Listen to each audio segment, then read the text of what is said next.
So, ito na nga mga ka-Vibers. Ayan, ito nga po yung ating DJI Pocket 3 combo. And then, bumili nga din pala ako ng memory card.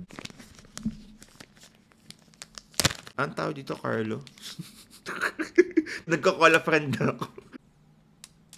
Kailangan mo siya ganun. Oh, ayan na.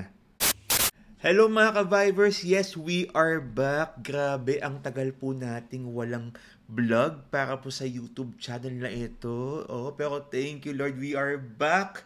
Alive na alive po tayo ngayon. Alive na alive, live na live worldwide.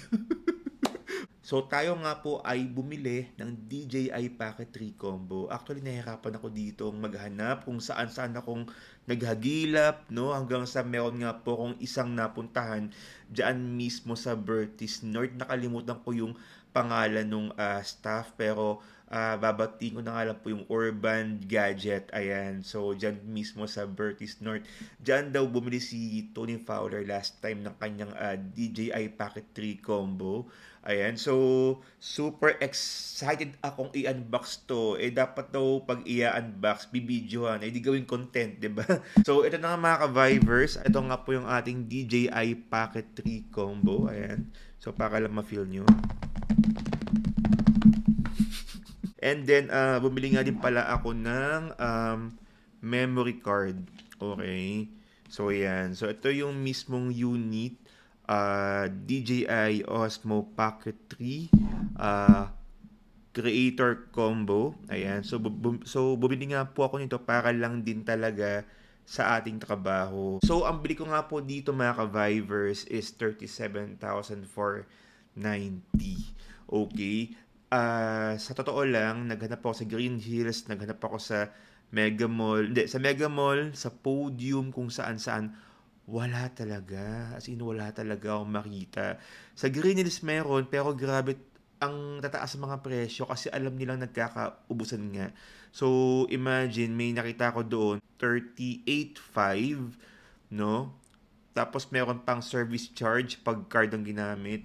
So, parang asa 40. No, so ang saklap, no. So sabi ko, hintay na nga lang ng bagong available or hanap na lang ng iba. So thank you Lord, nakahanap na po tayo ng unit dyan po mismo sa Urban Gadget dyan po sa Bertis North Mall. Okay. So buksan na nga po natin. Okay, paano ba to? Parang kailangan ata matulis ang kuko mo dito. Ayan, nakirinig ba yung ano? Buksan na nga natin to. Partida matuloy sa ko pero talagang mahirap pa rin, hindi pa rin siya hindi pa rin siya mabuksan. So ano pa kaya kung may magnakaw nito, 'di ba? Oh, kailangan talaga siguro siya ng ito na. Ba't di ko pa kinuha yung gunting kanina? Ito na. Ayan. Okay, so ito na nga siya.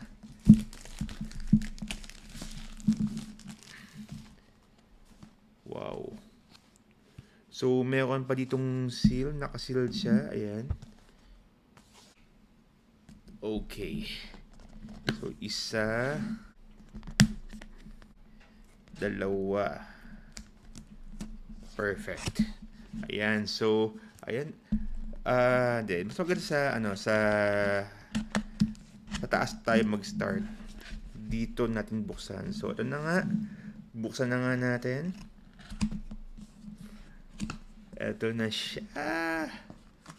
Okay, so meron ditong silica gel. 'Di ba? Bungad na bungad talaga. 'Yan ang unang pabukad sa atin. So meron tayo ditong pouch. Doon sa packet ko, wala akong pouch. Pero doon sa mic, yung binili ko before, may pouch. So ever since ako fan talaga ng DJI kasi nga ang ganda ng quality ng camera, tsaka pang vlog talaga. Oh, so ito na po. Pakita ko nga po muna sa inyo mga ka-Vibers yung laman niya. So ano ba to? I think ito ay manual, no? So manual siya. Tapos ito ano ba to? Ito naman quick start guide. Ayan. Ito yung manual. Oh, ayan yung manual mismo. Nakakatuwa ang DJI, no? Kasi at least yung sa Pocket 3, meron ng stand. Yung sa Pocket 2, parang hindi ko talaga makonect. Ewan ko kung bakit. So, kagaya ng sa Apple, meron din silang sticker. Pakita ko lang itong mga sticker na ito. Excited ako dito eh. Actually, nung sa DJI mic na nabili ko, hindi ko nabuksan to. Oo, parang hindi ako ganun kaano. Pero sige, para lang makita nyo yung mga sticker. Ayan, so ito siya. Okay, so yan, mga ganyan lang naman siya. Ayan, kita ba? Yan. Po mga DJI. So siguro pwedeng ikabit sa laptop or di naman kaya sa ano, sa kung saan saan sa kotse. Nauso pa kaya yung mansana sa kotse, yung mga apple sa kotse. Parang hindi nauso yun. Anyways, so ito na nga po yung ating star ng DJI Pocket 3 Combo. Okay, so bubuksan na nga po natin ito. Okay. Nakikita ko kasi hindi ko talaga pina-unbox to sa store kasi gusto kong ma-content talaga para may ma-content tayo. Okay, natanggalin ko nga ito. Store bot eh. Ayan. Ay, daw pala yung box. Wait lang.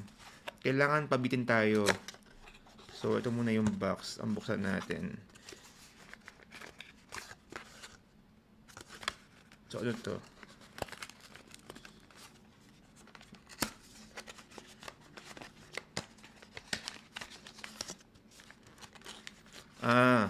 Ito yung ano niya, ito yung cover niya.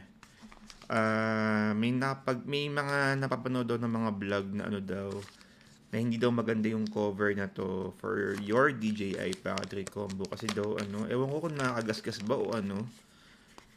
Pero mukhang safe naman siya. Malapad siya ha. Unlike sa Pocket 2 na manipis, ito malapad. Okay, pero siguro okay na ako dito. Osmo Pocket 3 Protective Cover. Medyo bulky, no? Cute. Mataba, parang ako. Okay. So, ito naman yung ating, ito na. Ayoko na kayong bitinin. Ito na nga po yung pouch mismo. Ayan. Grabe. So, yung ano niya, kita niyo yan? Ito. Meron talagang cover ng zipper. Parang sa sobrang pagkabago niya, sobrang dikit-dikit pa talaga. Parang nakatakot siya buksan na. Okay. Sige. Ayan, okay na.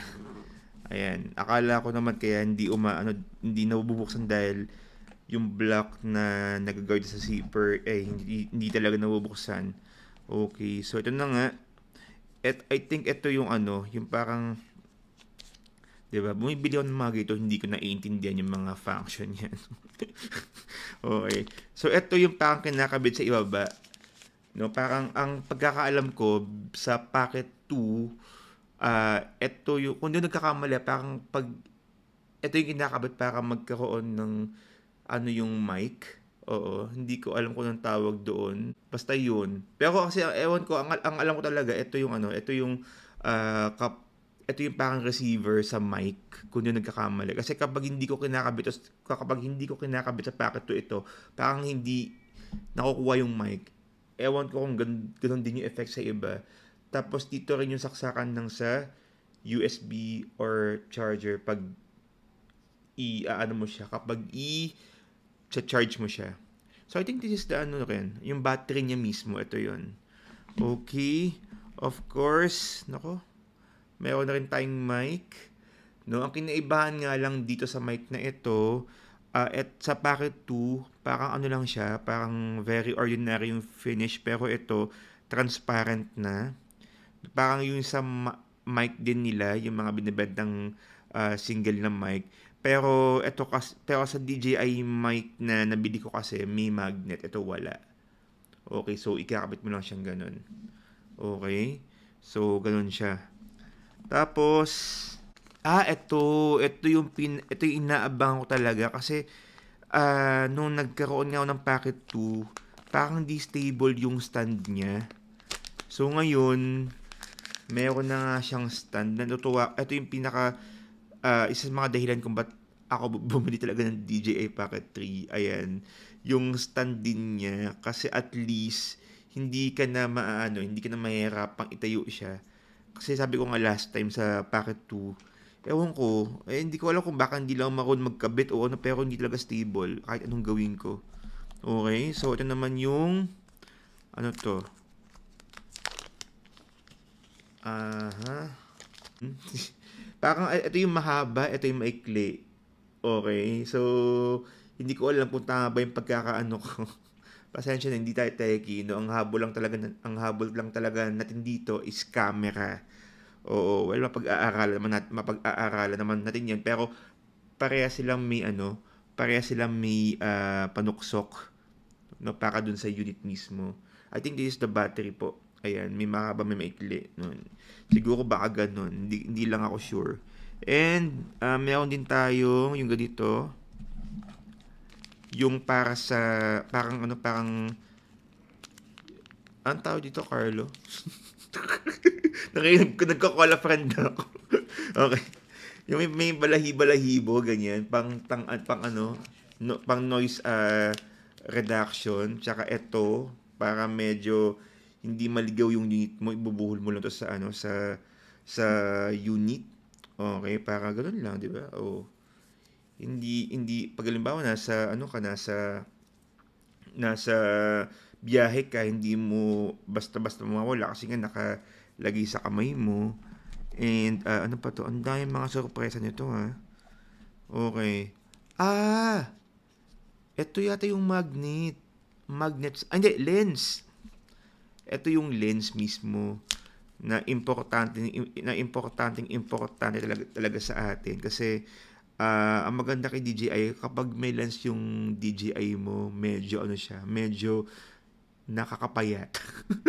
Nakaka-wide. Ayan. Okay. And then ito yung wire niya. Of course, ang pinaka-star ng lahat, ano to? Ayan, silica gel ulit sa loob ng pouch. Ito na nga, no? So ito na yung mismo yung DJI Pocket 3 combo. Ang pinaka nagustuhan ko dito kasi wala akong yung Pocket 2 wala siyang portrait. Parang nauso yung mga reels ngayon. So sabi ko, mas maganda kung meron tayong Pocket 3 para mas maganda yung quality ng mga reels natin. No? So, bubuksan ko lang siya. Okay. Okay. Ay. Sige. So, testingin natin. Tama yung on ito. Kailangan mo siya i-ganon. Oh, ayan na. Okay. Ayan. So, English. Hindi natin kasi hindi natin naayos to kanina. Swipe to skip. Sige, ayan. Okay, ano to? Swipe from right. Okay. Ang ganda. Teka lang. Ang dami niya ang dami pa niyang inaano. O di ba kita dito yung pinangre-record ko. O kita rin yung kasama ko dito. Okay. So ganyan siya. Ayan, so ganyan siya mismo. Ang ganda, di ba? So medyo mas ikabit natin yung itong lens. Oh. Ganyan siya. So of course mas better ito no kumpara sa Pocket 2 kasi nga ang pinaka nagustuhan ko nga dito is yung nako-rotate siya. So pwede siyang portrait. Ayan. 'Di ba? Ayan, portrait. Siguro testing ko nga to kapag lalabas nga po kami, testingan ko nga po ito para ma-check natin yung quality ng camera, no, para maipakita ko nga po sa inyo kung ano nga ba yung itsura niya, no. Or siguro ipagko-compare ko mismo yung Pocket 2 tsaka yung Pocket 3. Kung ano nga ba yung pagkakaiba nila. Okay, pero I'm very excited talaga na magamit ito kasi maganda kasi ito for reels talaga, for for shorts, no, or for TikTok kasi hindi ka na nga mahirapan sa pag i-record. Unlike pag phone ang gamit talaga natin, minsan nakakangalay, lalo na kung malaki yung phone mo. Yung Pocket 2, kailangan mo pa siyang iganon. Okay, para lang sumunod yung gimbal niya, no? Pero nako, super excited talaga akong magamit ito. But for now, natutuwa naman ako kasi good condition yung ating unit. Hindi naman tayo binigyan ng sakit ng ulo. O kaya ayaw talaga bumibili ng mga second hand. Gusto ko yung ano talaga, yung brand new para walang issue. So yan po mga ka-Vibers, yan po yung ating unboxing ng Osmo uh, Pocket 3 Creator Combo. Ayan. And sana nga nag-enjoy po kayo sa ating unboxing. So, sobrang happy ng unboxing na ito. At kung ikaw ay bago lang po sa ating YouTube channel, please don't forget to subscribe to my channel, Justin Archada, for more vlogs pa. Sana magtuloy-tuloy na nga po yung ating vlog. Ito nga po mismo sa ating YouTube channel. Sa mga medyo nag-abang na mga videos natin dito, pasensya na kayo. Sobrang busy lang po, but I think magandang simula na nga din po ito para makapag-upload po tayo ng tuloy-tuloy.